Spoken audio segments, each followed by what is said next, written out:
මේ දවස්වල ඉතින් බංකුවල ඉඳ ගන්නවා තමයි කරන්නේ.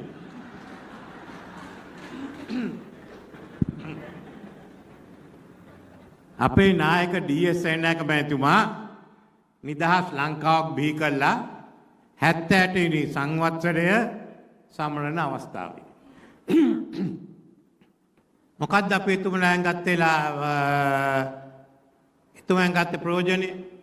එතුමාගේ ඉඳන් අද වෙනකන් වසර 78ක් මේ රට හදන්නට ගිය නායකයින් සියලු දෙනාම අපි අගය කරනවා. එතුමා ආරම්භ කරේ මධ්‍ය මහාවිද්‍යාල 50යි. අද තියෙන 1400කට වඩා මධ්‍ය මහාවිද්‍යාල. අද තියෙනවා එදා විශ්වවිද්‍යාල 1යි. අද රජයේ විශ්වවිද්‍යාල 19යි. රජයේ නොවන විශ්වවිද්‍යාල 27යි. අද රෝහල් රාජසේනරත්න ඇමතුමා හරිම ගන්නවා දන්නවා ඇති 550ට වඩා තියෙනවා. දැන් 600 අල්ලන්න යනවා කියලා එතුමා කිව්වා. අපි හාල් වලින් දැන් ස්වයං පෝෂිතයි.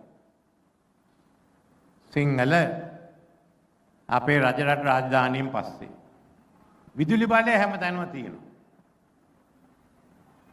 අපිට ඉදන්ට අමාරුයි. වාහන තියෙනවා. අපි අලුත් යුගයක ඉන්නේ. ඒත් ඒ වගේම අපි දැන් අනාගතය ගැන හිතන්න ඕනේ. මොකද්ද අනාගතය සඳහා අපිට කන් තියෙන පළවෙනි කාරණා? අපේ නිදහස් බහුපක්ෂ ප්‍රජාතන්ත්‍රවාදය ආරක්ෂා කරන්න. ඒකෙන් තමයි මේ රට දියුණු වුනේ. ඒ නිසා ඒ සඳහා හැම බලවේගයකටම එකතු වෙන්න කියලා මං ඉල්ලා සිටිනවා. මේ රටේ ආර්ථිකය 2022 කඩා වැටුණා. මම බාර අරගත්තා. ස්ථාවරභාවයක් ඇති කරා. ඒ ජනතාව එදත් ජීවත් වුණේ අමාරුයි. අපි කොහොම හරි ඊළඟ අවුරුදු 5 තුලදී 6 තුලදී අපේ වැඩසටහන තියෙන්නේ විගහටම තවත් සහන ලැබලා දෙන්න. ජීවත් වෙන්න අදාළ ආදායමක් අතේ තියන්න. එක රැකින් ඩොලරයට 185 වටිනාකම තමන්ගේ රුපියල ඊළඟට ඩොලරයට 330 ඇදුණා මොකද්ද කරන්නේ? 360 වුණා මොනවද කරන්නේ? අන්න ඒකයි තියෙන්නේ. ඒ වගේම දීර්ඝ වශයෙන් බලනවා නම් 2048 සමහරව අනයි ඔච්චර දුර යන්නේ කියලා. අවුරුදු 25ක්වත් නැහැ. මේ ඉන්න තරුණයෝ ගණනාවක් මට පේනවා 50ක් වෙන්නේ නැහැ වෙනකොට. අලුතෙන් එන ඡන්දදායකයන් යුද්ධය අවසන් වුණාන් පස්සේ ඉපදුනේ අය. එහෙම ලෝකයක තියෙනවා. අපි ඒකට ලෑස්ති වෙන්න ඕනේ. ඒකයි UMPA සාර්ථකත්වය. ඩී.එස්. සේනානායකතුමා ඇති කරේ අපේ පරම්පරාවට. ඉංග්‍රීසියෙන් කියන්නේ බේබි බූමර්ස්. යුද්ධයෙන් පස්සේ විශාල ජනගහනයක් වැඩි වුණා. ජේ.ආර්. ජයවර්ධන මහතුමා අපි එක හැදුවේ මිලේනියර්ස්ලට.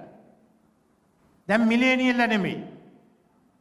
දැන් තියෙන්නේ ජෙන්සියට තියෙන සමාජය.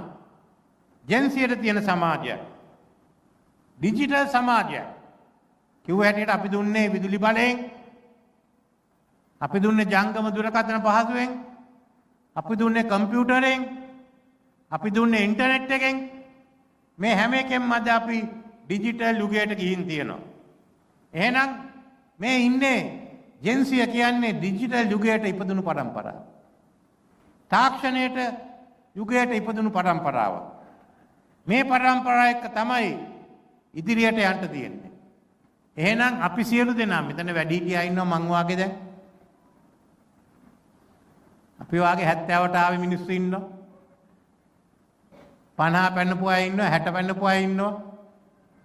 ලේකම්තුමිය කියන එතුමියගේ වයස කියන්න එපා කියලා අපි ගරු කරනවා. අපි එතෙන්ට දැන් එක්සත් ජාතික පස්සක අපි තමයි ගෙනිච්චේ. 48 ගෙනිච්චේ 77 ගෙනිච්චේ ආපහු ගෙනියන්න තියෙන්නේ. මේ පක්ෂයකට ලෑස්ති වෙන්න. 70 8 කීයද අපිට තිබුණේ? දුසිමකට වඩා තිබුණේ. ඊළඟ සැරේ රට හැදුවා. අපි එතෙන්ට යන්න ඕනේ. අද අපි ඉන්නේ ජේ.ආර්. යුගයේ නෙමෙයි.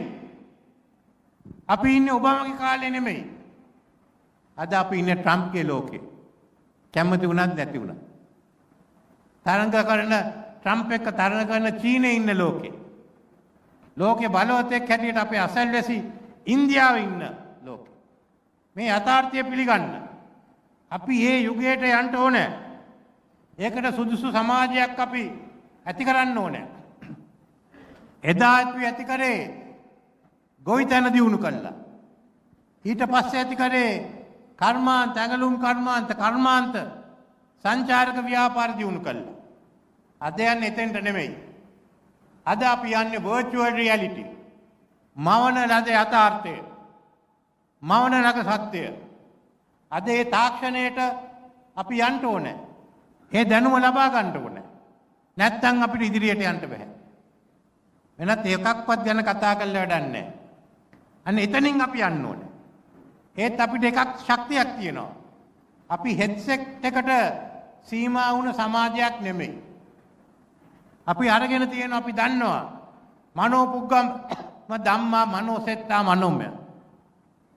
virtual reality and what is the mind. අන්නේ උපායෙන් අපි යන්න ඕනේ.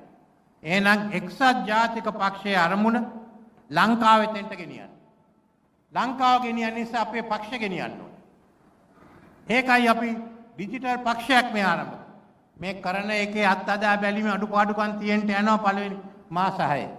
ඒකට සමා වෙන්න. ඒත් අපි ඉදිරියෙන් යන්නේ. අපි පෙරගමන් කරමු. අපි අනික් කාට මාර්ගය පෙන්වන්න තියෙනවා. එහෙනම් අපි ජෙන්සි එක්ක කතා කරන්නට ඒ අය එක්ක කතා බහ කරන්නට තියෙන මාර්ගය තමයි මෙතනින් එන්නේ. ඒ යුගයට අයිති නැති ඉන්නවා මං වගේ තාම කොල්ල කැල්ලක් දිහා බලාගෙන කතා කරන්නේ. ඒත් බහුතරයක් ඉන්නේ එතන. එතෙන්ට යන්න තියෙනවා. ඒ නිසා තමයි මං කියන්නේ. මම අහන්නේ එකක්. එදා අපි බැලුවේ සවුන්ඩර්ස් වලට. සවුන්ඩර්ස් ස්පෝර්ට් ක්ලබ් වල. ෆුට්බෝල් ගහනකොට පාපන්දු ගහනකොට අපි ගියේ සවුන්ඩර්ස්. අද තියෙන්නේ රියල් මැඩ්රිඩ්. ඔක්කොම බලන්නේ රියල් මැඩ්රිඩ්. එදා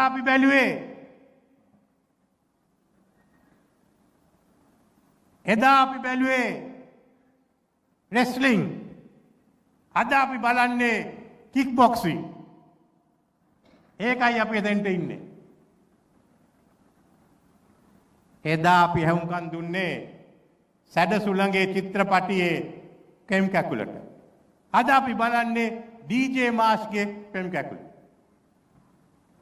අන්නේ ලෝකෙට අපි දැන් යන්නේ. එතෙන්ට අයි බලාපොරොත්තු වෙන්නේ. එහෙනම් මම ඊට වඩා දීර්ඝ වශයෙන් කතා කරන්නේ. මම එකක් කියනවා. පොලිටික්ස් වල නිව් වයිබ් එකට සෙට් වෙමු. පොලිටික්ස් වල නිව් වයිබ් එකට සෙට් වෙමු. ස්මාර්ට් UMP එකට එකතු වෙමු.